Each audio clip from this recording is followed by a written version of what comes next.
Assalamualaikum warahmatullahi wabarakatuh. Waalaikumsalam warahmatullahi wabarakatuh.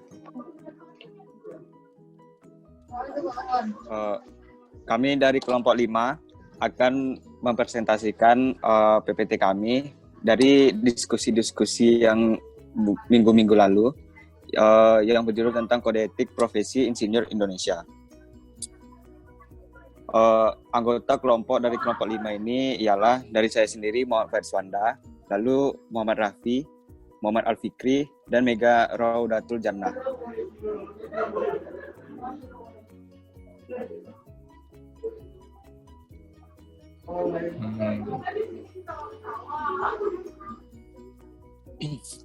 Pada kasus etika profesi engineering, jembatan Kemayoran baru ambruk ini akan dijelaskan oleh Muhammad Al-Fikri. Kepada Muhammad Al-Fikri, kita persilakan.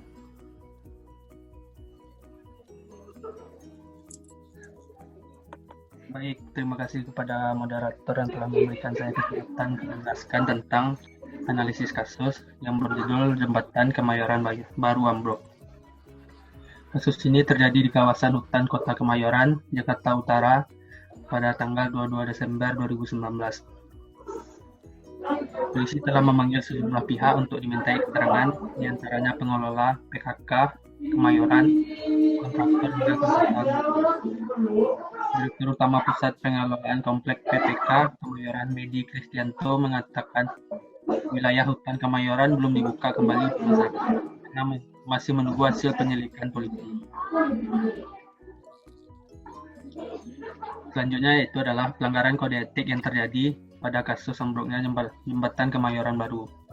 Yang pertama itu adanya masih rendahnya kesadaran hukum dalam penyelenggaraan pekerjaan konstruksi. Yang kedua itu membahayakan dan tidak mengutamakan keselamatan, kesehatan, dan kesejahteraan masyarakat. Dan yang terakhir itu keadaan hasil pekerjaan konstruksi yang tidak sesuai dengan spesifikasi pekerjaan sebagaimana yang disepakati.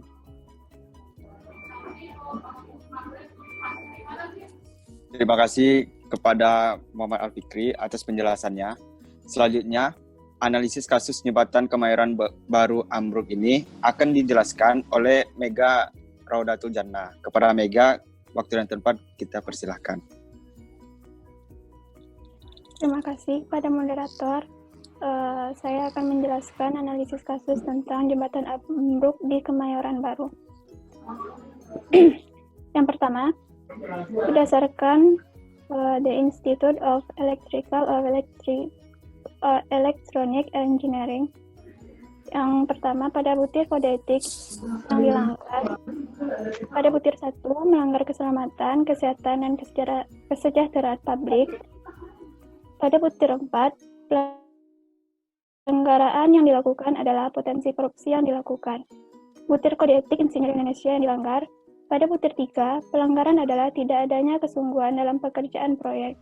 Pada butir 1, pelanggaran yang dilakukan adalah tidak mengembangkan kemampuan profesional yang dimiliki.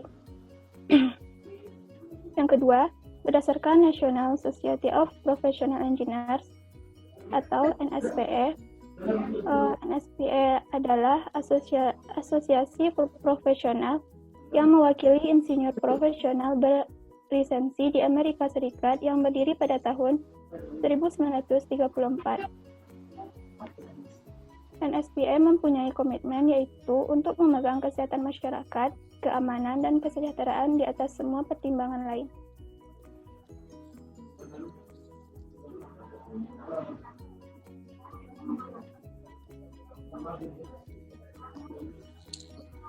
Yang ketiga,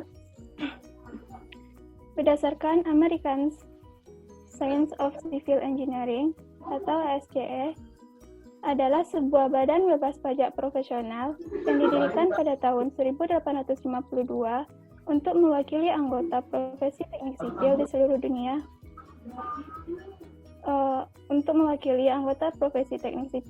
dunia. Kode etik dari ASC yang pertama, mementingkan keamanan, kesehatan, dan kesejahteraan dari publik. Yang kedua, menerima tanggung jawab dari tindakan mereka. Yang ketiga, mempublikasikan pandangan atau memberikan informasi dengan objektif dan jujur. Yang keempat, tidak pernah mentoleransi penganiayaan. Yang keempat, berdasarkan American Institute of Engineers,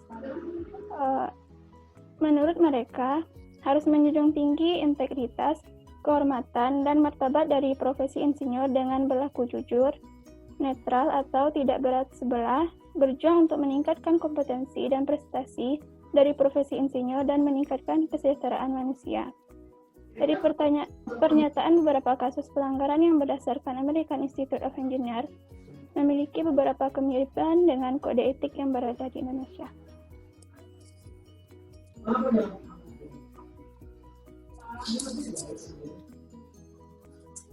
Terima kasih kepada Mega telah menjelaskan analisis tadi. Selanjutnya, etika riset dan eksperimen akan dijelaskan oleh Muhammad Raffi. Kepada Raffi, waktu dan tempat kita persilahkan. Baiklah, terima kasih kepada moderator yang telah memberikan waktunya. Selanjutnya, saya akan menjelaskan mengenai penerapan implementasi etika riset dalam konteks realita. Implementasi etika riset ini dapat diterapkan pada hal pengambilan data melalui survei langsung terjun ke lokasi ataupun survei secara online lewat G-Form. Karena dalam pengambilan data itu sangat dibutuhkan etika riset agar tidak terjadi pemalsuan data. Selanjutnya, etika riset dan eksperimen yang relevan dengan bidang profesi yang akan digeluti oleh para lulusan teknik industri. Dalam profesi, bagian logistik dan operasional, profesi ini berkaitan dengan mengurus penyaluran yang meliputi pengangkutan dan penyimpanan. Selain ini, bagian operasional logistik juga berperan dalam perhitungan biaya yang dikeluarkan. Bagian operasional logistik ini adalah bagian manajemen rantai suplai yang penting dalam perencanaan, pelaksanaan, pengendalian efektif, dan efisien dalam penyimpanan barang. Etika riset sangat diperlukan agar nantinya tidak ada pemalsuan data yang terjadi. Misalkan saja dalam penyimpanan barang, seseorang bisa saja memalsukan data dengan mengurangi jumlah atau menambah jumlah barang untuk laporan penyimpanan dalam gudang. Hal ini tentu saja sangat tidak baik dan harus dihindari dalam profesi.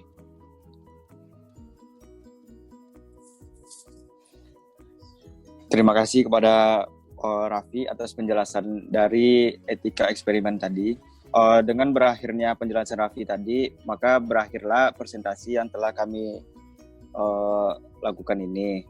Semoga apa yang telah kami jelaskan tadi itu jelas dan dimengerti oleh yang menonton. Mungkin itu saja. Jika ada kesalahan dari kami, mohon dimaafkan. Saya akhiri dengan wabillahi taufiq wal hidayah. Wassalamualaikum warahmatullahi wabarakatuh. Waalaikumsalam warahmatullahi wabarakatuh.